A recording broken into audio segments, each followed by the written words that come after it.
ভাই এটা এত কাছে আমি সিরিয়াসলি জানতাম না। ওয়াও ভাই, দাঁড়া দাঁড়া দাঁড়া। কিছুদিন আগে নেটফ্লিক্সে একটা ফিল্ম দেখছিলাম, আপ জেসা কোই।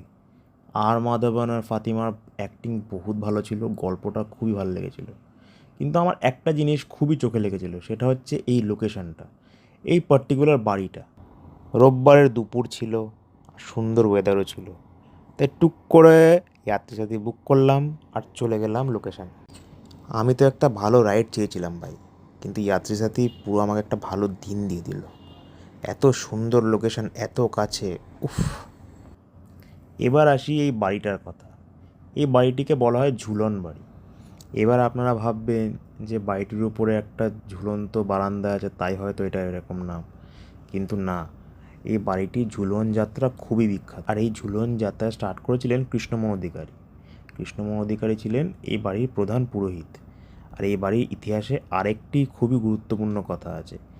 এই বাড়িটিতে থাকতেন 18 শতকের বিখ্যাত সঙ্গীতবিদ যদু ভট্ট, যিনি কিনা আমাদের রবীন্দ্রনাথকে সঙ্গীত শিখিয়েছিলেন। লোকেশন আমি কমেন্ট বক্সে দিয়ে দেবো। আর হ্যাঁ, আপনারাও কিন্তু এই বাড়িটি একবার ভিজিট করে আসতে পারেন। কমেন্ট বক্সে অবশ্যই জানাবেন কেমন লাগলো।